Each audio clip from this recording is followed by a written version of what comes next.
There's always been one vegetable, technically a fruit, that I've had trouble preserving and keeping from my garden. And that's this beautiful eggplant. We like the Asian varieties like pingtung and ichiban, but you can do what we are going to do with any eggplant. I just picked these a few seconds ago and I have a lot more to get. Let me take you inside and show you just how many we've gotten off of 6 plants out of this in the last week. Look at this pile of eggplant, and there's still flowers out there and little eggplants like this that will be ready in the next couple of days. So let's talk about those methods of preserving eggplant. I'm going to go over all of them, and then I'm going to tell you about the one that I think is the best that we are going to use today, and we will share the recipe with you. Very first method is freezing it raw. Now you can't freeze a whole eggplant like this raw. What you need to do is cut it up into chunks or slices. If you're doing chunks, they should be about bite size, and if you're doing slices, especially from a larger Italian style eggplant, you want them about 3/4 of an inch thick, maybe a 1/2 inch. Now I've done that method in the past with zucchini, and if you're interested in learning how to do that, click the video at the top of the screen. So what you can use those frozen raw chunks for is a stir fry or a soup or a stew, something like that, but the texture is going to be destroyed because the water is frozen in those cells and they burst. So don't expect it to be firm. You can't use it for eggplant parmesan after freezing it. So the next method of preservation is making eggplant chips. What you would do is slice them very thinly and fry them. After that, you can store them in an airtight container for a short period of time.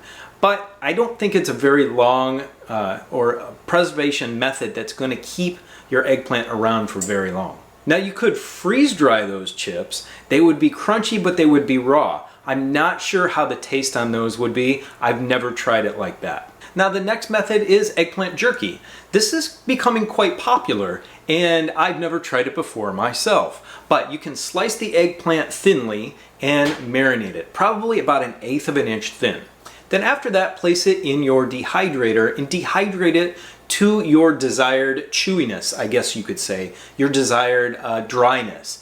It's not going to get all the moisture out in your dehydrator, but it's going to get a fair amount out, probably 80%. After that, you can do the same thing as the chips and seal it up in an airtight container, and it will stay around for a short period of time, probably a few weeks. The next thing you can do is what's called fridge pickled eggplant. And it will stay around for maybe a month and a half. And some people cure it in vinegar or pickle it in vinegar. And some people do a salt cure or salt pickle. Whichever way you want to do it, you do it. Now this next method is the method that I'm going to use, and I will share the recipe with you. And I will also put it in the description below. So for this recipe, we are going to cook the eggplant.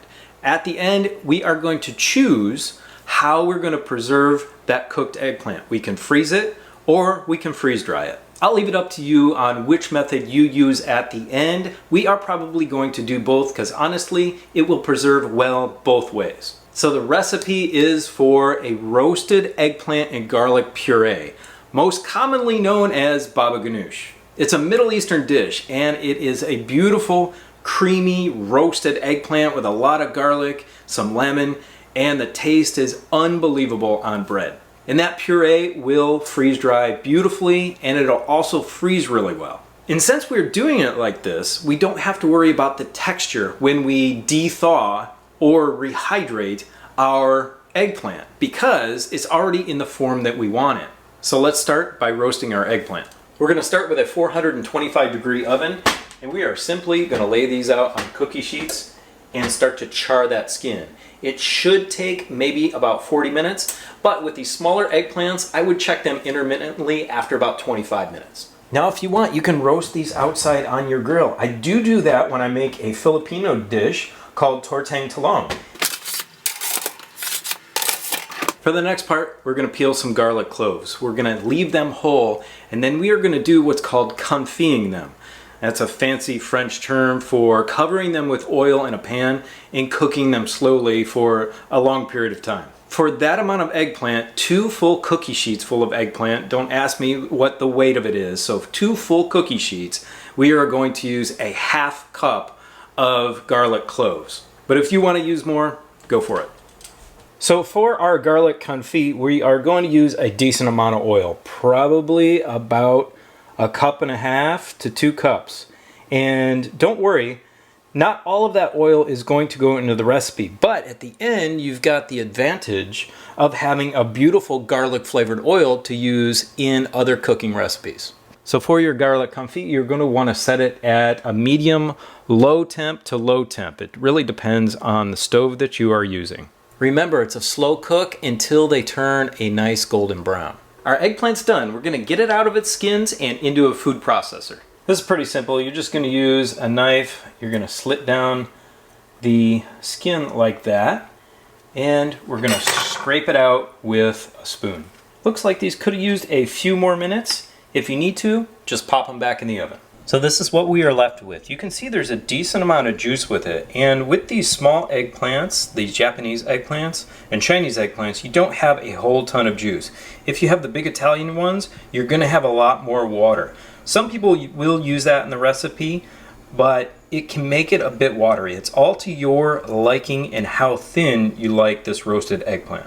For that garlic, we're just going to use this strainer here and pour off our oil into a container. Now we can use that for a little bit for this recipe and obviously for cooking other dishes. Look at the beautiful golden brown color of that garlic. That's how you want it. So to start, we're going to add half of our garlic into our food processor, and we are going to add 1 tray full of that eggplant. This will be for the second batch.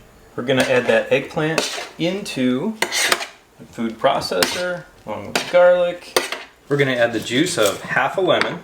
We'll save the other half for the other pan full of eggplant. So we're going to season it with salt. We like this Celtic sea salt here.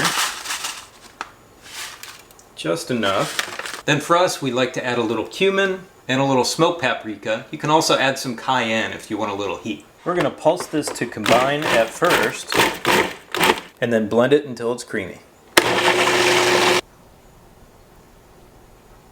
Now that the baba ganoush, or roasted garlic eggplant puree, is done, we are going to spread it out on our Harvest Right freeze dryer trays. We'll set that in the freezer and then get some other things ready for a full load in the freeze dryer. Now you can also portion this out and freeze it as it is in whatever container you like, whatever's easiest for you. The 2 full cookie sheets of eggplants will make enough puree to cover 1 medium-sized tray for the freeze dryer. And that'll be the proper thickness for that tray to freeze dry properly. Now if you want to eat this right away, I recommend making a quick naan bread. It's a super fast bread. It'll take you less than a half an hour to make the bread, and it is great with this. If you want to see me do that recipe in the future, let me know. I still have enough eggplant for another half cookie sheet, but I think I'll save these for a different dish. In my opinion, that's the easiest way to preserve eggplant. It's already cooked and it's ready to go whether you unfreeze it or add water to it from the freeze drying process. There might be a little bit extra work involved, but it's not that much, and you've already made your dish. Again, I'll leave the recipe in the description below. Now go check out these videos right here, which is our entire playlist on our Harvest Right freeze dryer. Have a beautiful, blessed day. We'll see you next time. Bye.